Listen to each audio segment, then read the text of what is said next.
We're less than 2 weeks away from sectors in Portland, and we have a lot to talk about. The Legends of the Force meta is completely different. It might as well be Legends of the Force Part 2. Force Throw is in the rear view, and we have a lot to break down because of it. Tonight, we're going to break down 6 decks that I think you should pay attention to, and we're going to be paying attention to as well. After that, we're going to talk about one of our teammates, Sharkey, who had a great weekend competing in a PQ in Utah, and then we're going to attempt to have a good time doing it. I'm Jordan from the Colorado Cantina Crew, and I'm joined by Kyle and the aforementioned Sharkey. Welcome in, guys.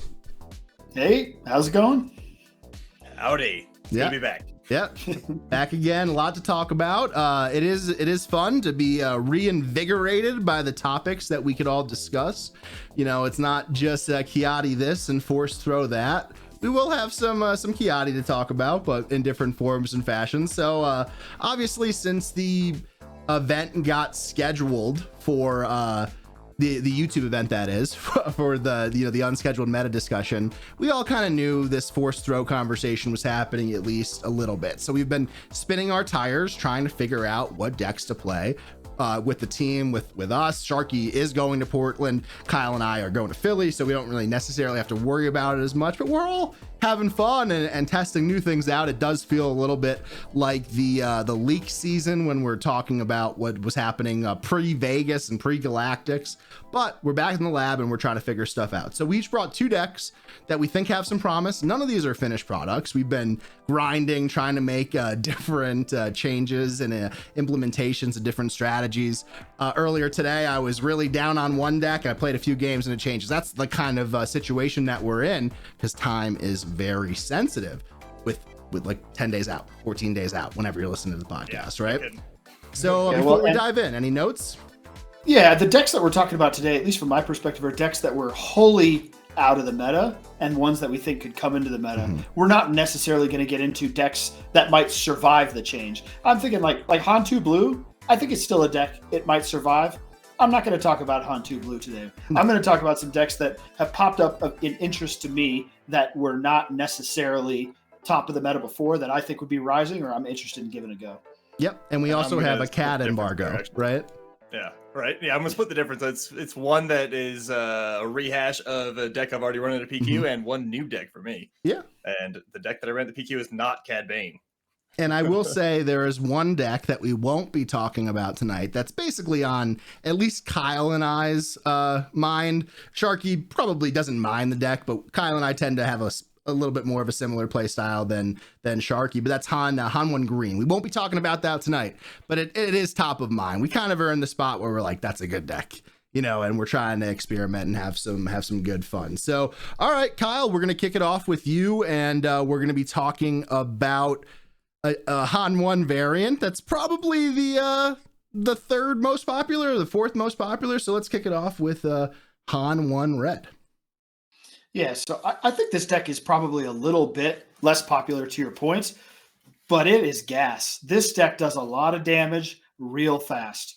And in the Force Throw meta, this was a deck that was challenged by Force Throw, right? An opponent Force Throwing themselves, shutting you down early. This deck, obviously being Han1, was susceptible to hand hate, that sort of thing. So I think this deck kind of comes back out, with that no longer being a worry. In fact, here, even in Colorado, we saw this deck have a little bit of success back in the Django meta. Sure. There was a couple of players who did well with it at the sector qualifier that we had out here at the time. And even in some of our local meta, we saw this. So this was a deck that I liked previously. This was Han1 Red 30 before, though. I like the Force variant here. So with the Force variant, I'm getting a couple of things. And first, I guess I'll talk about the base. I'm going a little under on my health here. But this base is going to enable me to always get the Force turn 1.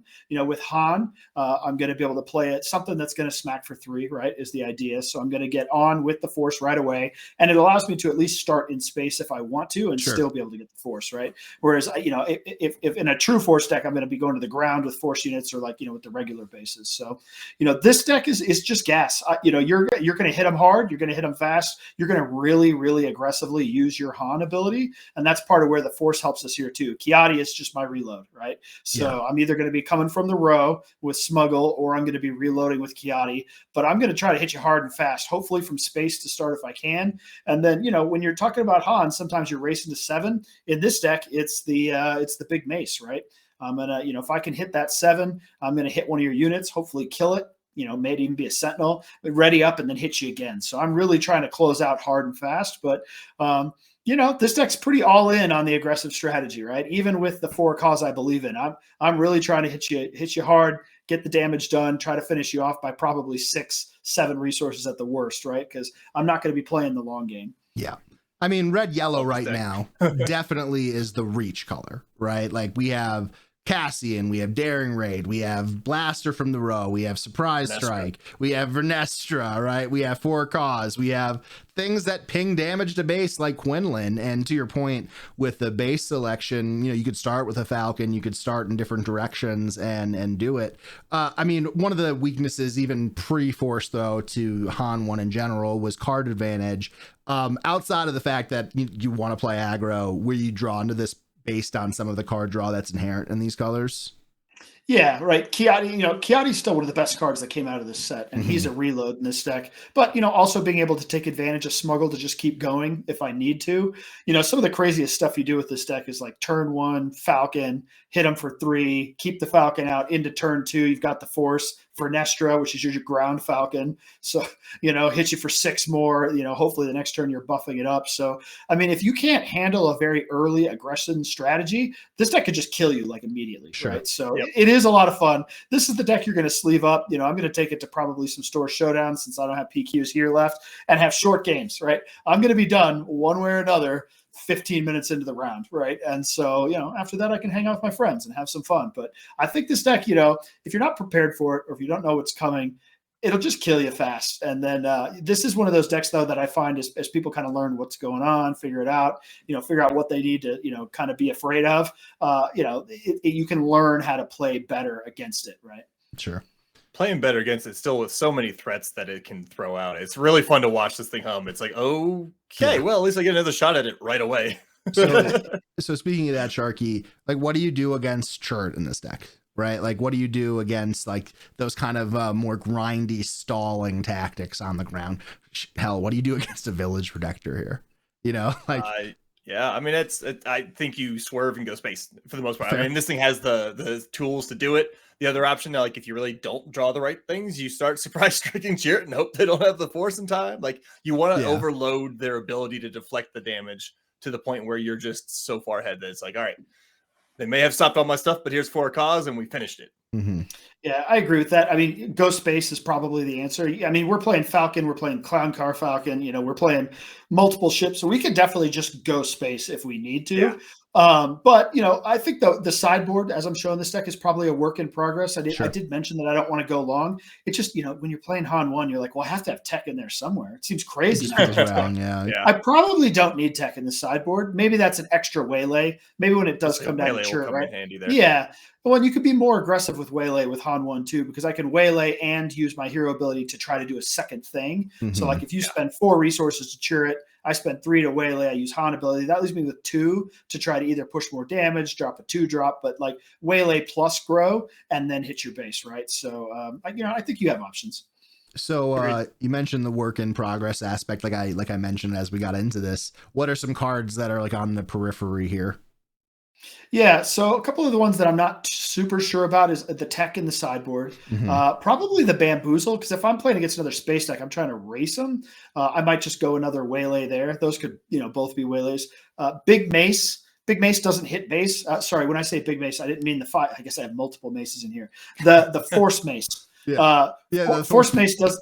Yeah, Force Mace doesn't hit. They all have the Force. So the one that I spend the Force to hit 4, use the Force, right? Yeah. That doesn't hit base. Mm-hmm. He probably should come out. Maybe that's just Big Falcon. So I have another smuggle option, another big ship if I want to pivot to a space strategy should the ground be unavailable to me. But yeah, those are probably a couple cards that I'm a little iffy on.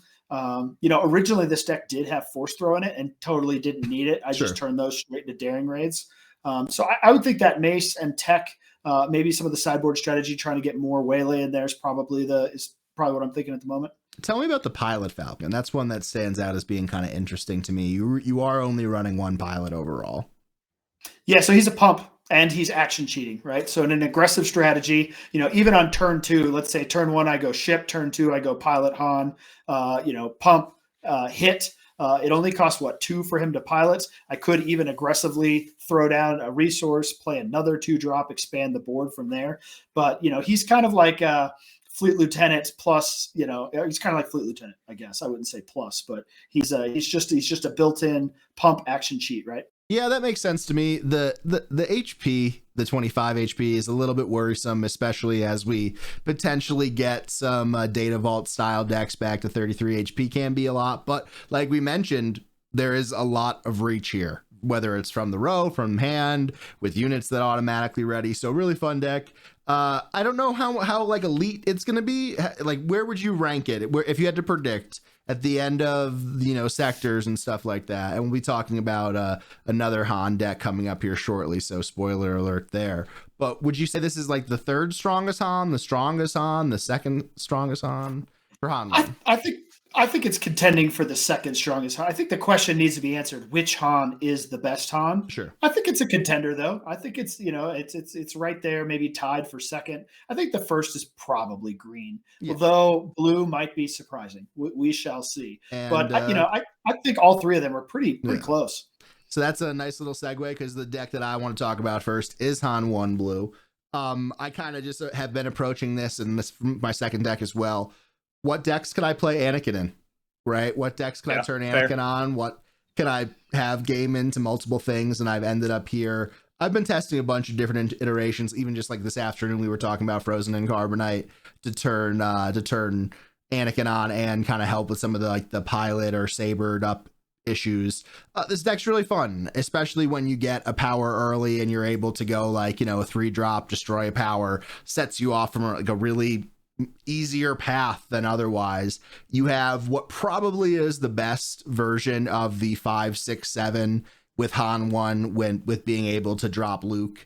And, in theory, you could drop Luke into Anakin, the following turn. And that's a really powerful engagement as well. Also a backup plan. Yeah. There's a lot of different stuff you could do, which I like. It has a lot of the same shortcomings that a lot of Han decks have, whether it's the amount of cards in your hand. I haven't found a really great option for card draw yet. I've tried 3P, I didn't love it. I tried the Red Squadron X-Wing, I didn't love that either. And also, what kind of 2-drop should you be playing? Should you be playing 3 L3s or 2 Yaddles? But I've been working on this for the past week or so. I think it has a lot of potential. I mean, it has Chirrut, it has Anakin, it has Luke. You could play removal. These are all pretty positive things. Yeah, you don't get Kiadi, right? So that's one of the main benefits of Red is that ridiculous card draw engine. This list, it's funny. We like your point you were just talking about. We were talking about this just a couple of hours ago, and I think I had suggested the Frozen and Carbonite. You think really you want 5, the 3 powers and 2 Frozens? That might be a little overboard on the villainy for me. Usually when I'm trying to test things, I want to put 2 in just so I could get a chance to test it. But probably, and man, your dog is really barking up a storm too. Chewie's misbehaving. He's got to make sure that Carl doesn't get excited because of it. But overall, it probably wouldn't be 5. Maybe it would be 2 and 2 or something along those lines. But like I did mention, this has been struggling to a sabered up like Gunji. It has been struggling into a really tall pilot style deck. Kyle and I actually did some sealed practice yesterday on Sunday, and it really struggled into Poe Data Vault just because I didn't have the right answers at the right time for a Chewie. It's interesting, given I guess Chewie doesn't, or Waylay doesn't help against Chewie, but with the Bamboozle and the Power of the Dark Side, I feel like you've got the answers here, man. I wonder how much of that was variance. It could be. Power doesn't help. Power didn't help against Chewie either, right? Yeah. Oh, right. Yeah. Sorry. Bamboozle's the only answer there. Then you got to deal with it again too, which is I don't love how there's only I don't want to say only because you could be running more space units. I was running the Aether Sprite in the first iteration of this deck. That is really fun. Whether it's Ahsoka, and that probably is why I was playing Ahsoka as what instead of Kira at that point, just to get the double discard on played, double on played trigger. And obviously the double on played for Luke or Anakin or Redemption is just ridiculous. But it probably is a little high rolly. I do really like Vernestra. I love having the option of going either Vernestra or Falcon. Up to this point, I've loved being able to have both Ezras. Is it worth 6 cards though? Like, that's a question that I think we have to ask ourselves as we start to polish the deck off a little bit. But being able to draw cards when Ezra when Ezra buffs Ezra, that's just silly fun times, right? Yeah, it's the best. Yeah. Right? Ezra helps with the card draw problem that you were just talking about a minute ago. I think that actually is a good. I think it is worth having 6 slots, but that's just, we do need to do some more testing on that one. Yeah, and you get to heal with the Itinerant Warrior. I think it's pretty balanced. It's like on probably the faster end of mid-range and tempo, just because you do have so much of that like incidental removal, whether it is Anakin, whether it is Luke. Notably absent, Big Han. I'd like to get him in there. I don't know if that's wrong of me. Also Han Pilot, a lot of like the staples of these archetypes. The reality is, man, is that there's so many good cards. I've thought about the Forces with Me to get a little more oomph. I've thought about Entrenched, right? Like the sideboard, similarly to what Kyle mentioned, is a really big work in progress for me here as well. Right now, I do have Purgle just because I have been struggling to those taller pilot moments when I can't get the perfect sequence of Anakin or Luke or chaining those two different things together. And one thing I've actually noticed here, I've been playing tech with Han2 green a lot this set. Obviously I've been playing a lot of Han2 green. And what I've kind of noticed there is that in most games, you don't get to smuggle out your like awesome cards, right? Like maybe you'll get a Kelleran out at 9. You'll probably get Mace more often than anything else, right? If you have that out, just because the nature of the game. But here, getting Anakin feels a lot easier at 8 than it does getting Yoda at 10. And this card, Anakin, probably is the best card in the deck when you have it turned on. So yeah, I've really been enjoying it. A lot to think about. Plo Koon, Han, Aether Sprite. Should I be adding more space? Should I have the ambushing Falcon main? Should I have the big Falcon? Should I have, or the medium Falcon, the pilot Falcon? There's a lot of questions I have on that end. Yeah, well, I've been working on this deck too, so you chose it here to talk about. But this is when I played on Midday Matchup, a few weeks ago too. During the Force Throw meta, I was trying to answer the question: is this good enough even with Force Throw in the meta? It wasn't quite there. Just Force Throw decks are a little better. But now, I believe, a few things that I'm doing a little bit different. I think the Ahsoka. We talked about Kira. I still really like Kira. I mean, she could just win you the game on 4 resources if you could brick their turn, right? And I'm not sure the discard from her is super impactful. And the other one for me, that's a big one. I see you have it on the side, but Enfys main is big for me. I'd probably be dropping the Plo Koon, maybe something else to try to get her main. That's where I was going to go with I think Enfys is just so good. Yeah, I think there's a lot of arguments to be made there for sure. Like also a lot of arguments to have Spark main. I personally think that this deck's going to struggle into Han Green, especially when Han Green ramps. It feels really bad when they're at 7 resources and you're sitting at 4. It's a tough experience. Something that we're gonna have to work on for sure if this deck's gonna survive, because like we mentioned, we do believe that Han1 Green is going to be popular. People love playing the deck. It's gonna come back, I don't want to say with a vengeance, but definitely pretty strong. If you guys disagree, let us know in the comments down below. But overall, I don't know if Plo should be there or not. Like, it's not like I'm hitting 7 things, but I don't love having an incomplete curve. I think that's like the subconscious Sabine player in me that just has like the neatest, most efficient curve possible sometimes. Well, that's what Han's good for, right? I mean, that he fixes that. He allows you to just go up. You're like, I don't have something here, I'm going to go up, or I'm going to go 2 drops. That sort of thing. Yeah, that's fair. Nice curve. I'll break it. Fair argument. And like I don't know if Frozen and Carbonite's going to stick. And I definitely see the perspective with Kira. I think you probably want one of them, and you probably mix and match and see what works for you. My inclination when I built this at first was Ahsoka, because I did want that double discard with the Aether Sprite, but that was a little high rolly, like I mentioned. Another thing that I think is pretty commonly debated too is like Shatterpoint versus Fel. I'm here to listen to either side of that argument, right? I think Shatterpoint gives you a little bit more flexibility. And like, hey, maybe if you're running Kira over Ahsoka, maybe you go Fel instead of Shatterpoint, like maybe the difference between one force user and your curve doesn't. Maybe it doesn't, right? These are all questions that we should answer. Like I was just taking apart my Han1 Yellow deck the other day. I kept it sleeved up just in case, just in case we had a chance to play it. And I said, whatever happened to liberated slaves? Whatever happened to a 3/5 being valuable? Obviously we have Ezra here, but there's a lot of cards that are gonna. I thought about Jetpack even. Like Jetpack. I think with that in mind, though, it might also be worth exploring Virgin's Temple. Like the liberated slaves could come in, and then you can also get the guaranteed the force. Now it depends on how many times you're trying to use it in a round.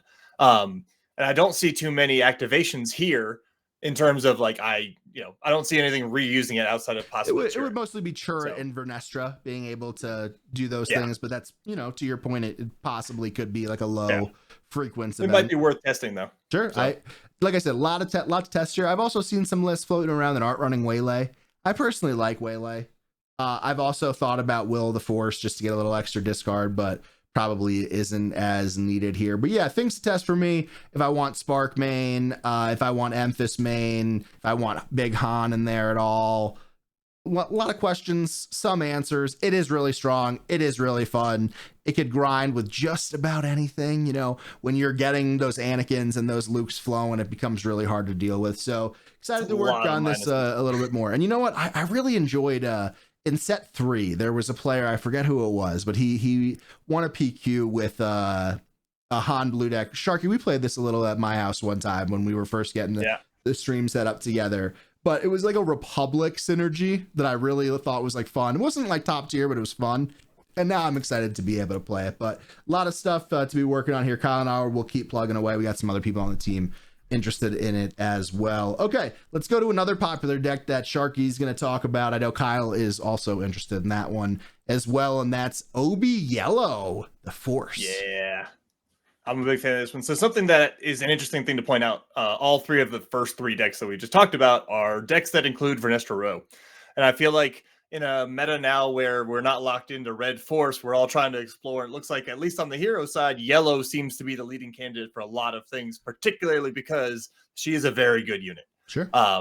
And so that's an easy one to call out. And Obi-Wan, this Obi-Wan can actually make her even stronger than usual. Now, you can't ready her and then make her stronger than attack. You have to attack first, but still, like, that's a lot of good ways to use the Force with this one. Some of the other things I wanted to call out, a lot of the versions that I've seen, I think popularized by Woo for the most part, are running like new Legendary Leia, which I don't remember the subtitle or anything. Extraordinary. That one, yeah, whatever. Anyway, Superman Leia. She, you can sneak attack that unit out, and she starts ready. So you can actually buff a whole lot of things all at once, and that's tends to be a lot more of the aggro side than I've been playing this version. This one's a little bit more of the leave the options open to go late. It's still pretty fast and can get running really quickly. And if you aren't ready for the amount of damage it can put out, it can still just sneak games away from you. But one of the things that I like to do is put General's Blade onto Obi-Wan. And if they don't deal with him, then I'm dropping Keller and I'm dropping Yoda. I'm dropping lots of different big game enders right there at the end. Another card that I have been very happy with, but it's early in testing, is Commander Cody. It's not particularly hard to have Coordinate turned on by Obi's flip turn. You play Commander Cody. You can even buff him when you attack, and suddenly you're getting +1/+1 Overwhelm on everybody.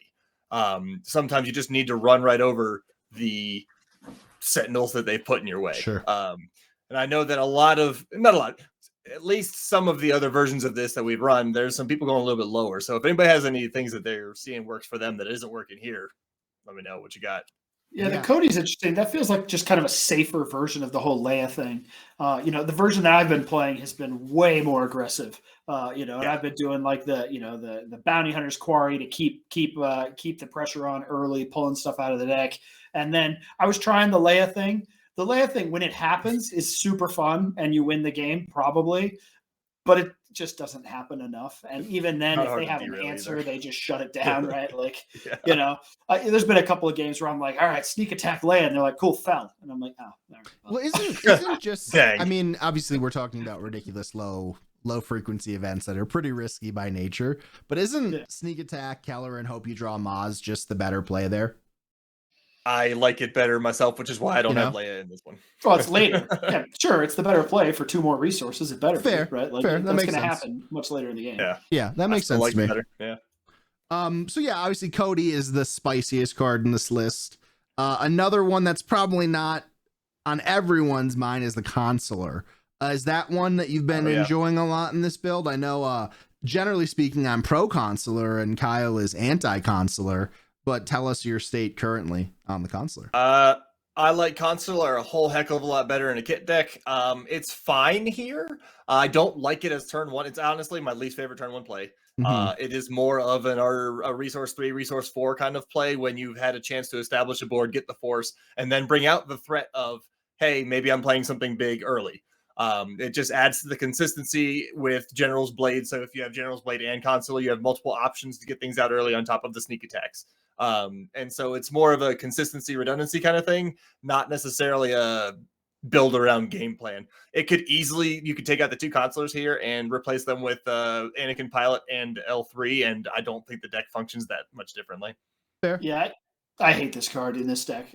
In most decks, frankly, I feel like Consular is only really playable in Avar because you could just give yourself the force and then use it on turn 2. Whereas here, on turn 2, I have to attack, and then he has to like miraculously live to turn 3 to maybe be able to use him. So like early, he seems useless, and then later, I don't want to be dropping that weak body. So I don't know. I think the times, at least for me, when I was testing him that he came in useful was when I was playing against space decks, because then against the space deck, I could lead with it, and they're not going to kill it. So then on turn 2, I can try to get ahead of them. You know, I can get my Yoda out earlier or whatever, that sort of thing. So like, I don't know. I'd almost consider it like in the sideboard, it'd be kind of cool to bring in against somebody you know can't kill it. And then it's really good. But I just feel like against most decks, they just kill it and they don't even die with whatever they kill it with because it only has 1 attack. So I don't know. It didn't make the cut for me. Yeah, that's totally fair. Yeah, and I guess I have a couple suites of questions here, but you mentioned that Consular might be your least favorite turn 1 play. Conversely, what's your most favorite turn 1 play? Is it Gunji or the Padawan? Depends on the deck. Most of the time is actually probably Padawan because you can get a 3/4 by just playing it. That being said, Gunji's obviously great into the Cad Banes that are still around. Yeah, I would say Ping Tarkin Town decks, but I think there's only 1 left anyway. They both have their merits, and either of them, honestly, I'd probably like. I like the Padawan into basically everything that can't kill, or everything that can't kill it immediately on turn 1.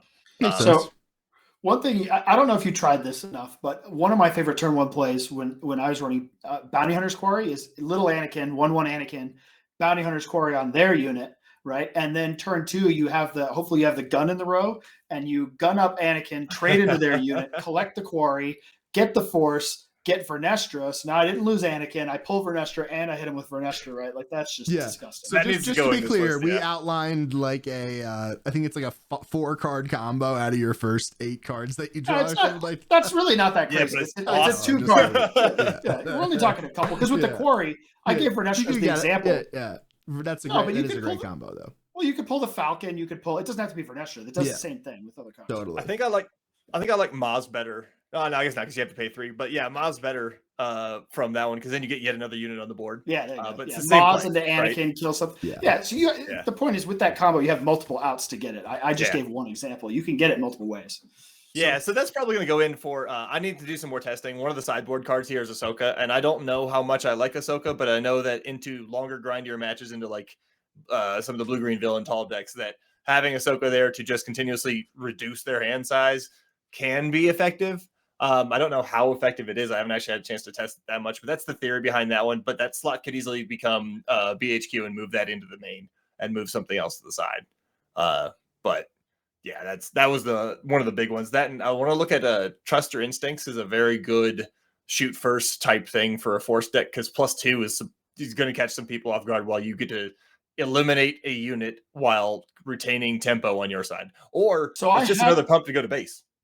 My original build of this did have that. The problem was you're contesting the force to use Obi's ability. This deck is pretty force hungry, and I just felt like I never wanted to use it because I needed the force for something else, and ultimately had to take it out. Mm-hmm. That's fair. I guess that could be an argument against Cody, against Maz, against L3, if it is that hungry, but very good cards overall. So what what do you fear here? Obviously, like I think Churret kind of is the big bad, kind of scaring you in the early game a little bit, right?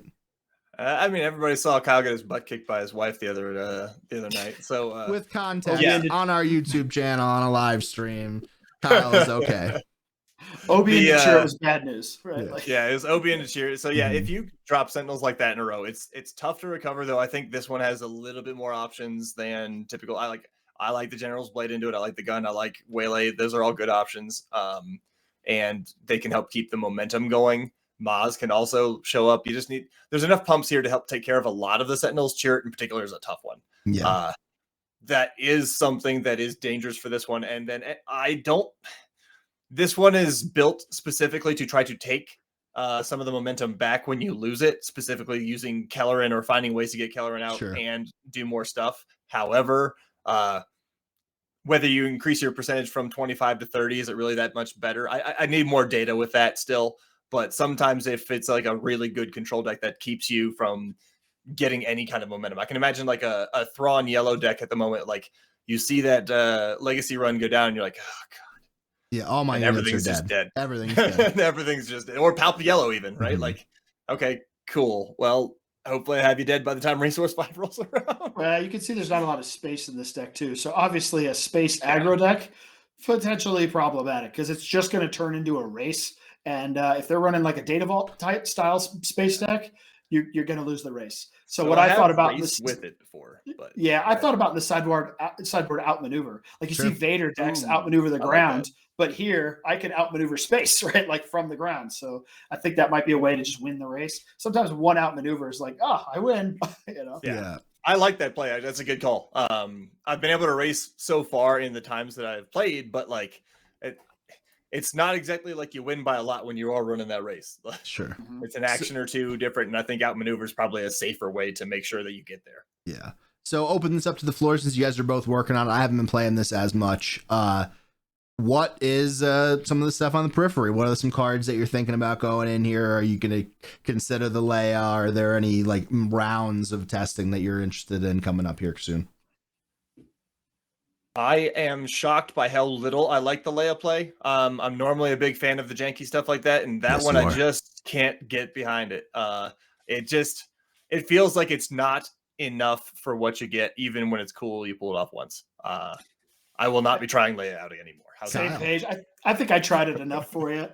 It's so fun when it happens, but it just does not happen consistently without getting answered enough to like close out a game. But on the Obi flip turn, when it happens and you just win the game, you're like, haha, but that just doesn't happen enough. I try to go for more consistency elsewhere. I agree with you there. Yeah. So when it comes to aggro, man, and again, this is probably the Sabine player in me, but I want consistency. I don't want these massive swings in which if it comes out negative for me, I'm going to have a hard time to come back. Like I want that consistent curve, and that's part of it. Really cool deck, really cool leader. Been playing Obi a ton, getting ready for Philadelphia. So it's cool to see some of the sealed cards coming in like that Jedi Sentinel. Man, when I open up a Jedi Sentinel or a Padawan, I'm very excited. Okay, let's go over to my next deck, and that is Talzin Yellow. To be honest, I've been interested in this deck since I played against my buddy Zach from McClunky at Worlds. He was running Talzin Yellow, and we had a really, really great set of games. And I just was really interested in the mechanics of the deck. The possibilities were there. One of the things that really stood out to me about Han1 Red, even when I was playing it earlier this set, is that you really don't have awesome 3-drops.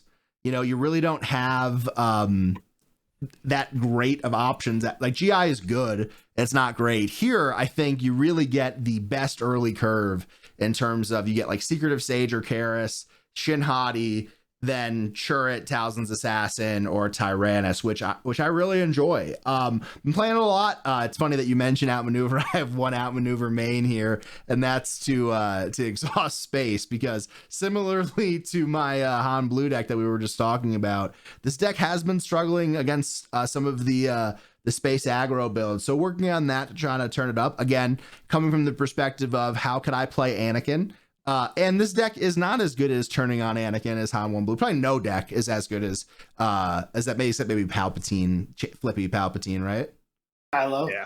Or Kylo as well, sure. Kylo tossing any upgrade of the other side. In the same top tier, but here I get to do Sheen Flurry and Vader as well when it happens. So this deck's been really fun. I probably have more work to do on this than I do with Han1 Blue, but I've really been enjoying it. I think there's a lot of really powerful cards here, and Vader and Anakin and Cad and Avenger potentially, and like I said, that early curve is just really, really attractive to me.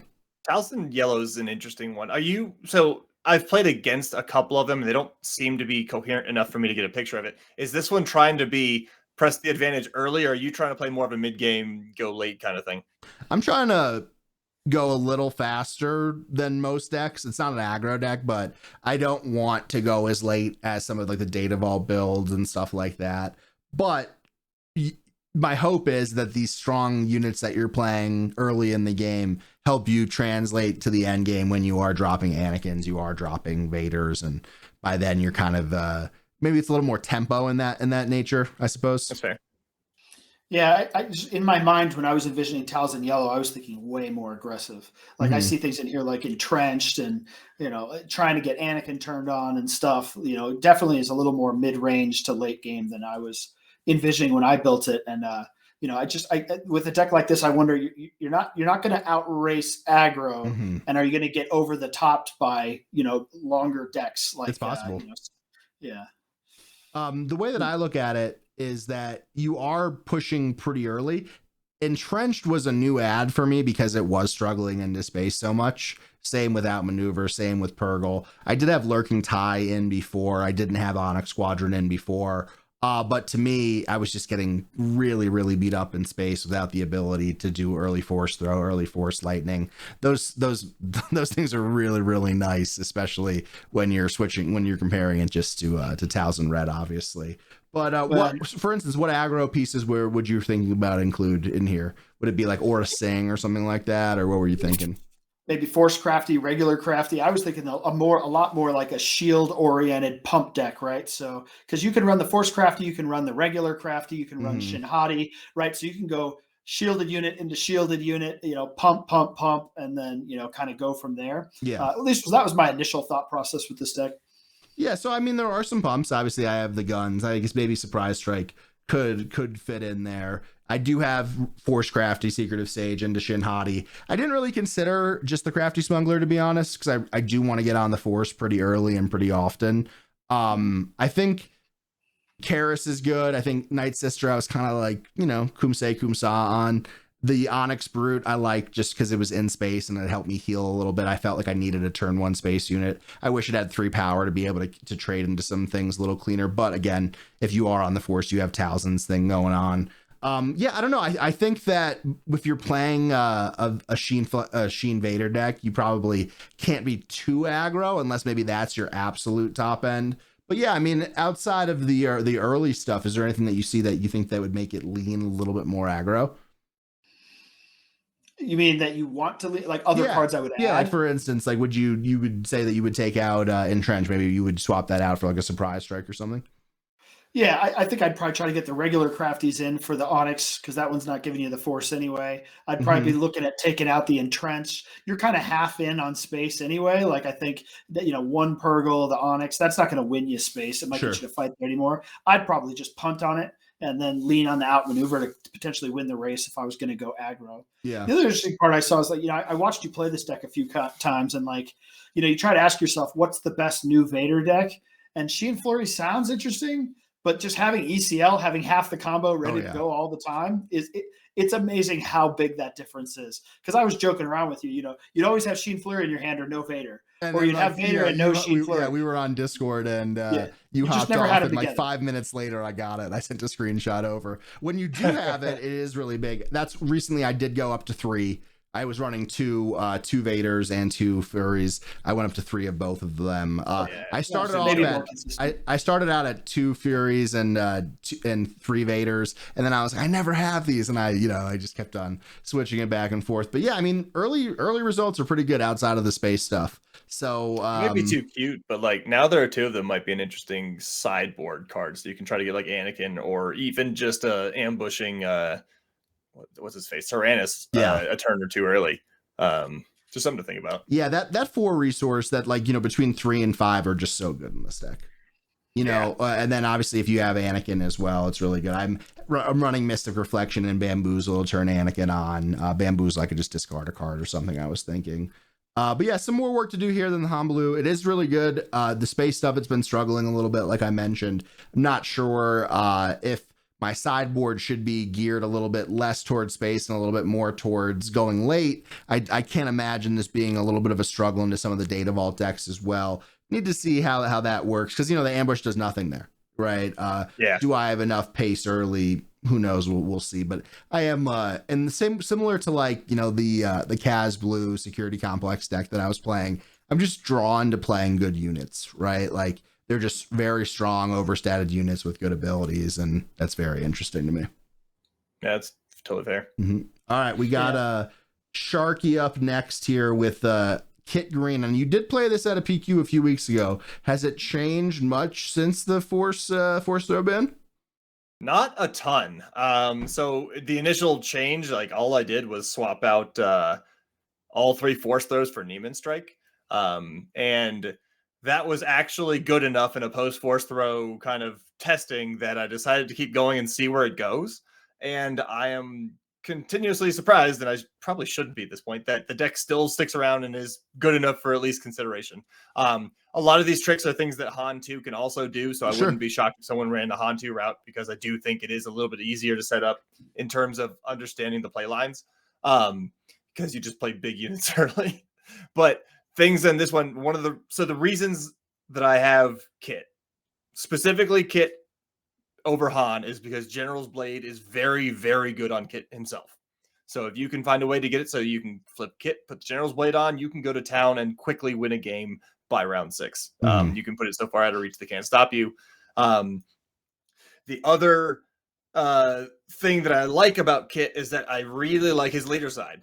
There's a lot of times that if they know what you're trying to do, people will try to attack you, trade you, keep you off the Force, and Kit can just clean up a board and keep it so you can just reset. And if you want to go into resource 5 with a reset, I flip Kit, put a General's Blade on, and we can keep trying to reset. I'm happy with that kind of a game plan against most things. I also expect blue-green, both hero and villain, to start making their presence known now that Force throw is no longer keeping them out of it, and this thing can grind late really, really well. Sure. And so all of those combined are why I'm playing red-green hero, and it's specifically because of Kit. I like that. One of the cards that I wanted to point out that has actually been very good, and I was not expecting to keep it in the deck, was Burden of Masters. And for those who've probably not read the card before, it is the 1-cost event that says you may move a Force unit from your discard to the bottom of your deck, and if you do, you can play a unit from your hand and give it 2 experience tokens. I wasn't expecting to like this card as much as I do, but a 5/7 Obi-Wan Sentinel on resource 4 is a lot to deal with for a lot of decks that could cause this thing problems by getting out ahead of you. Yeah. I've also used it on the other end of the spectrum where I made a giant crate dragon because it was funny. Like, it's sometimes you have an extra resource and sometimes it just works out that way. I have used it on things like Bright Hope as well if I need a Space Sentinel. Like, it's a surprisingly versatile card in a deck that I was not, like I said, I was not expecting to make space for this, but I have actually, this is staying in the 60 in some capacity because of that. Some of the things that I have probably decided to switch out is, like, the discard plan is probably a little too much, a little too cute to go full on discard. It's something I used to do with Kit a lot. But the pillages in the sideboard right now are probably going to come out for home 1. Okay. I do like having some discard though, because like Jedi in Hiding can be a real pain for Han 1. It doesn't completely win you the game, but it does eliminate a lot of their flexible options if you just start attacking their hand with the Jedi in Hiding. Mm-hmm. And sometimes 2 Jedi in Hiding has actually won me a game against Han because they're trying so hard to get Han flipped that they don't have anything left to play on 7. I guess the other side of the pushback there would be that a lot of Han 1's units could kind of like free kill Jedi in Hiding, but you do have the Kit ability to kind of clean up those sorts of things. So obviously we want to be trading efficiently and cleanly, but in Kit, it's not as drastic of a situation. I will say overall that on a channel, we're probably like the most pro Kit group in terms of our content. I mean, Kyle, even I see your face, but even towards the end of our rankings in the offseason, we all kind of got him to at least what I think was like B tier or something, which no one else was really. Beat Kyle enough with it in the. I feel peer pressured into giving it a B. Yeah, okay, that's right. Yeah, you're peer so pressure, cool. meaning he lost a bunch of games. But yeah, I think we'll let Kyle talk because I'm like the known red green fanboy, but I think Kyle's going to complain about removal or something. So please. It'd be a couple of things, you addressed it immediately, of the why this leader. I love the color pairing. I think red green hero makes a lot of sense. I just don't agree with the hero choice, personally, right? And that's totally fair. I think Han is the answer, right? I think if I was playing red green hero, it would certainly be Han, just for the cheating and going faster, right? But as you kind of went through your conclusions for why Kit, the whole time I just kept thinking, well, isn't Anakin just better at all these things, right? Like when we're talking about Kit using the hero power to do 2 damage to kill something, well, I could do that with Anakin. I can pump things up by 2 to kill something, right? Again, it's conditional, that sort of thing. But and then when you talk about Kit getting a saber on him, so you have a big body to come around, I'm like, well, Anakin just comes out as a big body. I don't have to have a conditional make him a big body. That's a fair argument. Right? So I kind of feel like if I really wanted to have a force leader and kind of do those things, then I'd probably just want to be on Anakin to do the kind of same sort of thing. But I get it. There are edge cases, having Saboteur, that sort of thing, where Kit might 5 versus 6 deploy. I mean, Saboteur's huge, and then that was the other one. It's 5 versus 6. The other one I also really like about Kit's ability more than Anakin's is that it can hit the other arena. Occasionally, you're going to have either a space thing when they go ground or a ground thing when they go space, and Kit's ability is a lot more flexible than Anakin's, and it doesn't hurt your own base in the process. Yeah, there is a period of time in the game where you're like, I don't want to use Anakin's ability anymore, and Kit, you're like, sounds good. Cool. That doesn't mean I think either Han or Anakin are wrong. Just for the record. Sure. I think both of them are very valid here. I've been personally using Kit, and I think red green in general is also in a spot that can grind out the late games with the blue green guys. Yeah, and we already talked about the counselor. I'm not in on him, so we don't need to rehash that. You really do need Jedis here, and you need early Jedis, and right, like you don't have another ground Jedi at 2 resources that you aren't running here. So I mean, I could see the argument. Like for instance, you're never gonna run the Jedi Vector over the consular or something. That would be ridiculous, No. So I can see sounds weird, but I have on a non-zero amount of occasions given the Jedi consular the General's Blade, because sometimes people don't have a response for it. Like you give him the blade and he's a 4/7 that kills things for you instead of being the guy that uses the force. Like it's not the worst thing I've ever done. Not my favorite play either, but he's got surprising amount of uses. So one of the things that you can actually do with Kit specifically, that you can't always do with Han, is that you can go Gunji on turn 1. Gunji then attacks whatever, gets the force. Turn 2, you play Jedi Consular and use Kit's ability. So you're now set up with the force, with Gunji, and with the Jedi Consular to now give you some flexibility to either use the force on a bigger thing, whether you need like bringing the daughter in because you need to start healing, or throwing something out there like early would be like Eth Koth, or slightly early Eth Koth, or something. Let's see, on resource 4, you can even pull out Mace if you really want to spend the force on that and just get a big body out there, but I wouldn't advise that one. But you have a lot more flexibility. Mm-hmm. Yeah, that's fair. One thing that's glaringly missing to me is Han1. Why no Han1? Because it hasn't been replaced. The pillages haven't been replaced with Han1 yet. Honestly, that's about it. So Han1 probably goes to the sideboard. It's just another go wide, go long card. Yeah, Han1 is going in for pillages as of the next time I get to edit this deck. As much as I like pillage in a deck like this one is not built specifically to discard, so it's going to be Han1 instead. I have a couple notes overall. One is like, I love Neiman. I think Neiman's great. I think it's fantastic. I think it's kind of crazy to have more Neimans than Timelies though in these color pairings. I would love to be proved wrong. Do you have any points on why you're only running 1 Timely to 3 Neimans? And you're talking to Neiman boy over here. You know what I mean? I love Neiman. I think Neiman's a great card. It's still early enough in testing. I want to keep Neiman fully stocked so I can try it. It has happened where I have played a General's Blade on Resource 4 and played a Neiman Strike immediately to then still be able to play another unit, right? or I've had a General's Blade out there already in some cases. Like maybe I played it on 3, on 4 you attack, on 4 you attack again with Neiman Strike, and suddenly you can still play a big freaking unit because of the discount. So I like the ability to trigger General's Blade multiple times with Neiman. Sure. I also like the fact that sometimes you have to use the Force, and if you have to use the Force and you need to get it back, Neiman's there to help you out. Timely, while it can be done, isn't usually as easy to set up. Sometimes you just don't want to spend that many resources to get it back and you need them. Thus far, those are the arguments. That being said, I could absolutely see a 2-2 split being correct here, or being good enough for somebody. My next one would be, I could see an argument for just like taking out one Jedi in hiding, taking out one's Ether Sprite, and just rocking 2 home ones in main.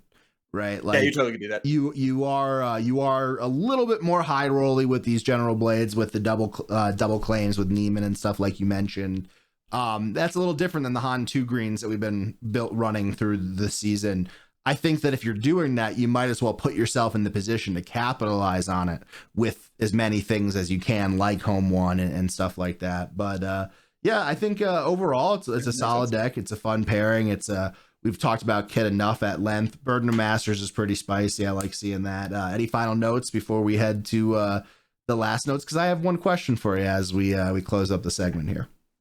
That covers everything I got. Cool. So we teased it earlier. You played in the PQ over the weekend. Hey, we got one more deck, boss. I know. I'm talking to Sharkey, Kyle. Jeez. Learn. Come on. Geez. You were moving on to You're PQ the king. You're the king of just going through. You doubt me over here. You try to fool me with your mic selection pre-show. It's a little nugget for everybody, you bastard. All right. So you played in the PQ, all that stuff. Blah blah blah blah blah. You're going to Portland. You have, generally speaking, you talked about Kit here. We spoke about Obi-Wan earlier in the podcast, and then Cad's always out there in the ether. Are these 2 decks that you're actively considering in Portland? Yes, I would say Kit's number 2, Obi's number 3. Obviously, Cad's number 1. I'm not going to lie to people and say he's not. But if every PQ this weekend has Kira winning it, I'm switching to Kit probably. Okay. But I want to be at least a little bit ready for something like that to happen. Okay. Yeah, you can't run into blue-green villain with Cad, right? I think we've learned that lesson. Not in sectors. I don't think you want to line up for a 9-round or 8-round event. Okay. Right? So now that we're done, Kyle, it's your turn to go again with your deck. Poe DV. Hey, I thought you were moving on, man. Yeah, no, I wasn't moving on. All right, here's Poe DV. Talk about your stupid bullshit pilot deck. Jesus. Oh, you're just it beat me up. It did. I'm not lying. I brought it up. It did. Yeah, I'm going to keep it a little shorter just because this deck is not super surprising. This deck did have some top 8s. I'm going to talk about what makes it different going into this meta, things that I'm considering post Force Throw, and then keep it relatively short because I think our pod's probably going a little long here. So Poe, post Force Throw.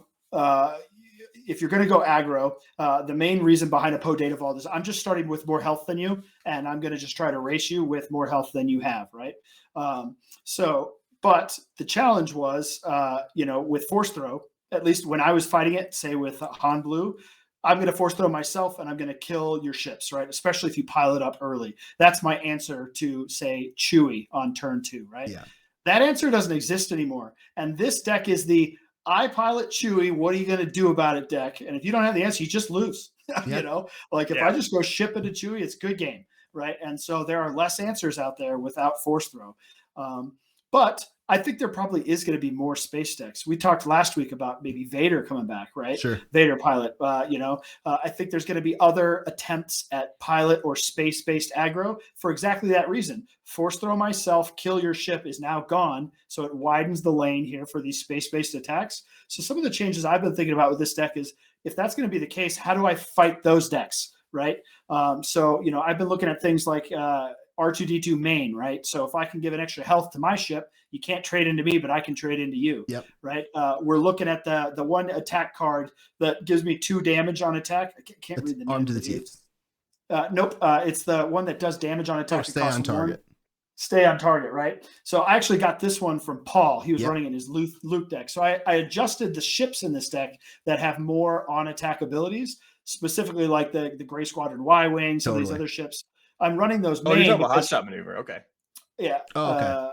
Yeah, it's hot shot maneuver. That's right. So, I adjusted my ship so that I can hot shot maneuver, so I can trade in space favorably, kill something, and expand. So if I do run into other space-based decks, I feel favored, right? I have 3 of the Blue Squadron, in there. I've got, multiples of these different cards I can use to attack and trade.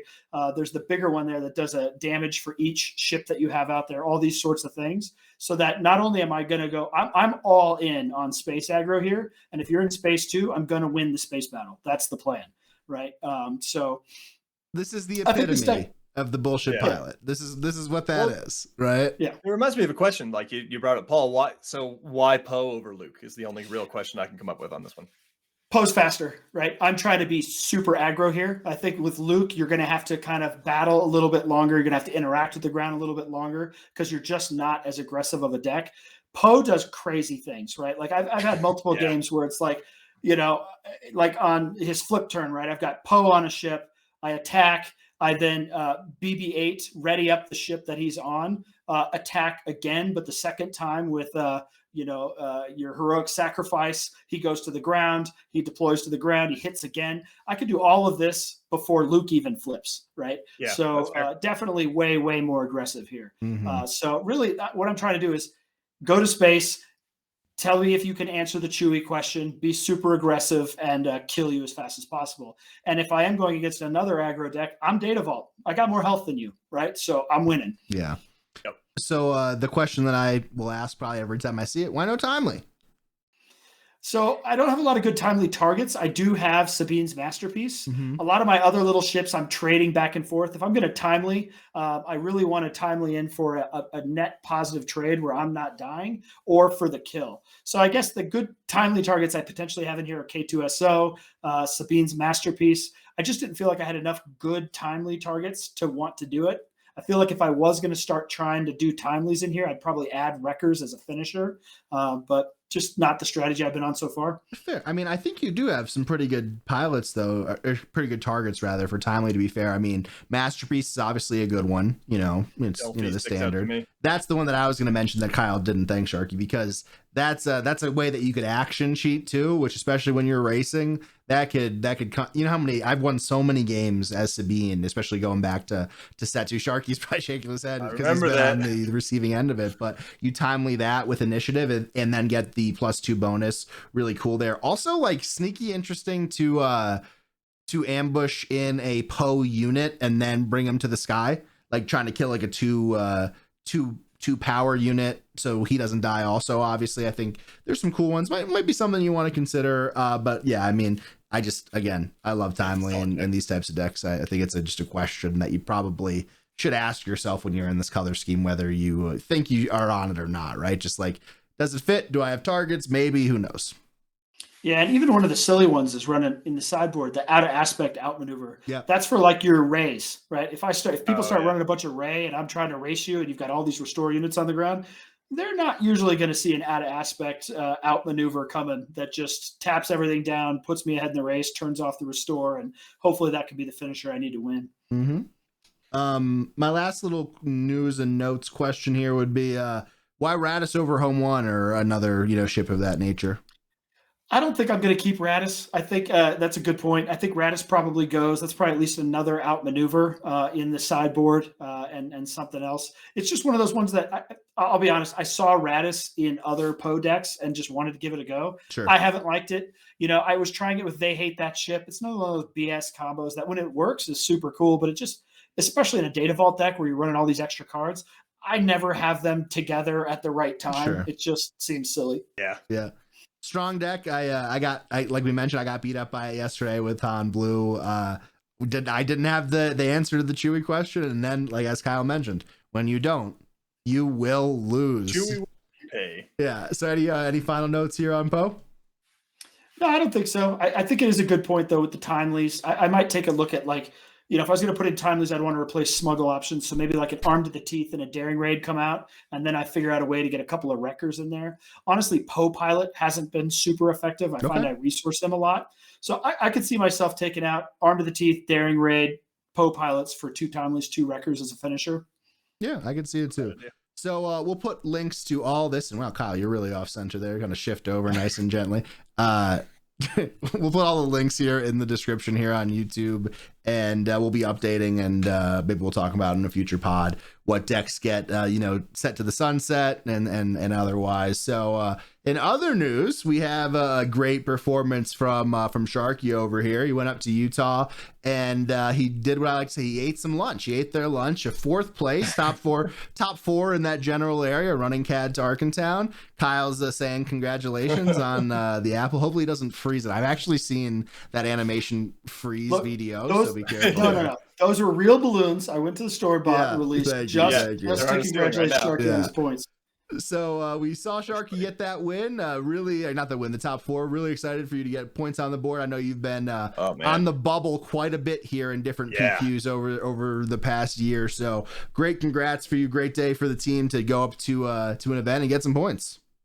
Yeah, it kind of feels like getting a monkey off your back. It was like I went into, I think it was going into round 5. I was still undefeated at the time, and I got matched up with our buddy Nick, who I was staying with when I was out there. He got me good. And I'm like, oh, no, not again.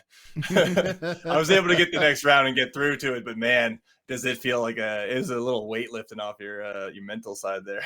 Totally. And, like we always say, you get points on the board, and then you just know, hey, I just need a little bit more. You just grind it, and that's great. But just win the next game. Yeah, exactly. It was I think it was a great time to be a CAD player last week, and probably this week coming as well. Potentially, if control doesn't spike this week, it might not be the following week, right? I wonder if there's going to be lag time there. But yeah, I think really, really great time for you to be well positioned to strike at one of these events. It was interesting because I went out to Utah with a different CAD vein actually sleeved up. It was not this version. I have been working for, I don't know, 3 or 4 weeks on a hybrid 1-drop version. It doesn't run all of the 15 1-drops that a lot of the popular ones, that the most popular build, that's weird. The most popular build now is running. Partially because I'm way more familiar with the mid-rangey one, and so like the muscle memory was pretty easy to pick up there, and so the hybrid was going to be good, and it was going to target Quinlan.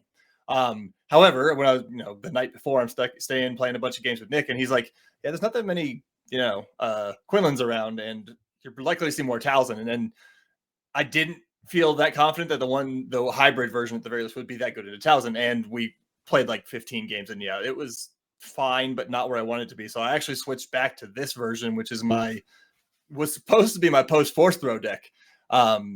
And so it's got a few test cards still in it, but I sleeved it up anyway, and it actually performed very well. The ironic part is I actually did end up playing a Quinlan player who, again, she's fantastic, probably one of the best Quinlan players I've played against, and I was able to win anyway. But like, it was one of those, like, I was expecting to dodge Quinlan because there wasn't going to be that many, and then, hey, look, I found it. Yeah. So good. Go. Oh, I was going to say, to your point, it definitely was the week of CAD, right? Like it had 3 victories this weekend, which is the most I think it's ever had in a weekend. It also was the number 3 deck in top 8 placements with 14 top 8 placements. So it is a little sad, Sharky. Like, you've been the CAD guy all along, and it finally rises to we've been sitting here making fun of you, telling you to try new things, expand the horizons, and time is a flat circle, my friend. Yeah, it might be all over. We'll see. Yeah. So I don't know if I'd consider it over yet. Like, I actually do think this has some game post force throw. And I know I'm the guy who always says that. But like, it's done always pretty well into what previously were unwinnable matchups. Like, I don't feel like they're unwinnable anymore. And one of the cards that was actually good for me this weekend, even in the force throw meta, was Tip the Scale. That one was one of those, like, I want to test it, let's try it. And so I felt a little naked without my surprise strikes, which are going back in the next version. But Tip the Scale is also staying in the deck because of things originally for things like Rivals Fall. One of the things that we have noticed in our testing is that when you guys are playing Han Blue and I flip CAD capture a thing, you have a lot of trouble dealing with CAD Bane at that point. Sure. So my thought with Tip the Scale is, well, I mean, since everyone's running Rivals Fall still for Kylo and half a dozen other things, why not just get rid of it? So I have 2 Bazines and 2 Tip the Scales for different jobs, but like they can cover each other if they need to. But Tip the Scale pulled Force Throw. It pulled Craving Power at one point, won me a game. It pulled, it would have pulled a Super Laser Blast if I ran into any blue-green villain. It was able to help me actually win a couple of games. The biggest ones I remember was against Darth Vader Yellow. Craving Power was there at one point, and I think I pulled an Overwhelming Barrage in one of the games, and in both cases, it prevented him from taking the board over and being able to do what Vader does. Yep. And so that was probably my favorite addition to this deck all weekend. So I guess the big question here is, obviously, we mentioned Cat has been growing in popularity over the past week or so, probably due to Bobby Sapphire winning his PQ last week with it, the weenie deck as it's referred to. So I guess the big question is why didn't you go there? What was the path that led you to a more robust, girthy build, if you will? So a combination of things, one of which is obviously experience. I have way more experience with this one. Sure. The other thing is that I kind of figured that because he won that tournament and is way more famous than I am, that's going to be the more popular CAD build if I run into any of them. Funny story, I played against CAD Weenies round 1. And I don't want to call it a sure thing, but that weenie deck has to work really hard to beat this deck. And so I wanted to be set up for, and if I ever see another mirror, it's not going to be as flippy. This one is going to just beat the crap out of it unless I draw a lot of bricks. Well, yeah, I mean, your pings are just going to kill all of his 1-drops. Your mid-range eats aggro. Like, that to me should be like a heavily favored situation, right? Mm-hmm. It's really tough for the CAD Weenies to beat this deck. I'm not saying impossible, because actually I played against Nathan, who was running CAD Weenies. He got close in game 1. Like, I was legitimately sweating. I was able to pull it out. Game 2 wasn't quite as close because it went about as I would have expected it to, but like, I think this deck beats the crap out of CAD Weenies, and I figured that would be the more popular version of the CAD Banes that were there. And based on the numbers, it was like 3rd most, maybe 4th most played leader, which is interesting. Yeah.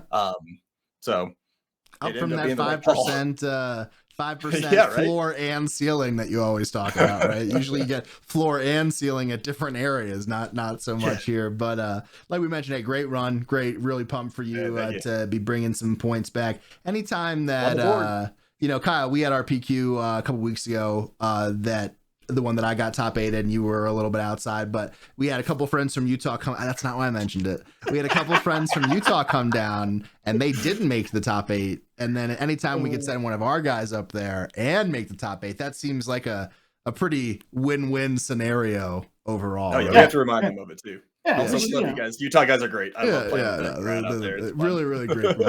And you know what's funny? I was following along all day. Right, and we know a bunch of those guys and girls, so it was great to see the different matchups pop up. And congrats to Ian on getting his win. He's been in the finals. That was his 3rd time getting to the finals, and he finally got over the hump on that one. Man, that was awesome for him. Well, Kyle, that's actually going back to the PQ that you won in Utah. You played him in the final. We were sitting in that game store until like 1:30 in the morning. It was ridiculous.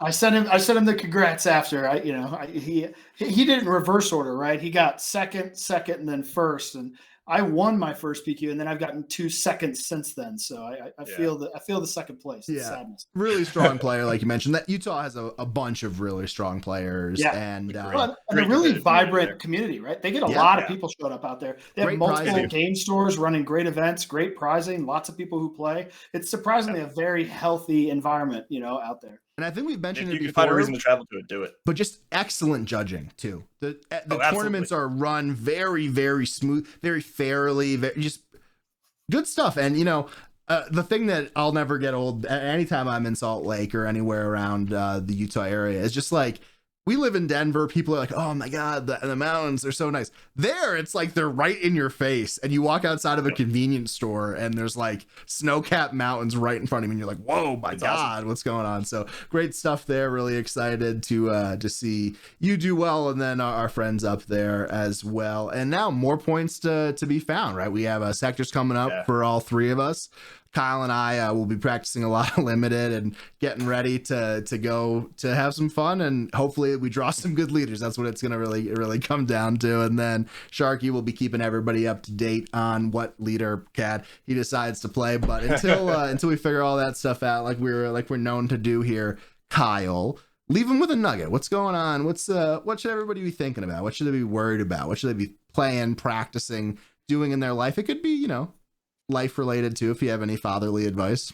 Yeah, I'd say for me, from a SWU perspective, now's the time to play the fun deck. Now's the time. If you're a very competitive player, now's the time to play the fun deck, right? Now's the time to go out in your community, don't just, don't be that guy showing up playing the top meta deck, smashing people on Wednesday night, right? Especially when it's very low stakes. Now's the time to branch out, play that fun deck, go hang out with your friends, support your local store. Don't disappear. You know what I mean? So, we've been talking about some potentially competitive decks, but like you said, Jordan, you and I don't have any constructed competitive events left that matter, right? So, store showdowns, sure, whatever. But, now is when I'm going to just play the more off meta, the stuff that is a little less super highly competitive, do that sort of thing. Now's the time, because we've got a while until the next set, and the grind's going to begin immediately, especially with us going out to Seattle too, right? Like, it's going to be head down, what's the best deck, really try harding again. So I'd say just, have some fun, enjoy this last month, no more force throw, have a good time. Yeah, I think that's really, really well said and well received, because generally we tend to be tryhards. We tend to be sweaty. We tend to be those types of people. And even right now, sitting here recording this podcast due to scheduling, Sharkey and I decide not to go to our locals, because, obviously it's tough to find scheduling for all three of us. But it's the truth. Go out there, support the store, support some people having fun. At the beginning and end of sets, oddly, you get people kind of joining, right? And I think that's really important to these sorts of communities, right? Like, you get someone interested in the game towards the end of one set, they have a great time at pre-release, and then they're in, and that's what you really need to have a game grow and be popular, right? And like, for instance, like Kyle and I, when we're going to Philly, like, we're staying with my buddy Alex, who's never played the game before. I convinced him to sign up for Philly sectors. He's coming with us, whether he likes it or not. He's gonna have a good time, right? Like, that's a big portion here, remembering here that we're all here to have fun. We do complain about some of the finer points of different things, whether it's judging or this, that, force, or the other thing. But at the end of the day, that's really what we're all here to do, and to win as well, obviously, at all costs. But okay, a lot going on here on the channel. Got midday matchup coming up on Friday. Kyle, have you selected the leader choices yet? So we had a couple of requests that we might give a go. At the end of our last midday matchup, a request came in for Poe Yellow. Poe Yellow is a deck I worked on a long time ago. Perhaps I'll try to rebuild Poe Yellow.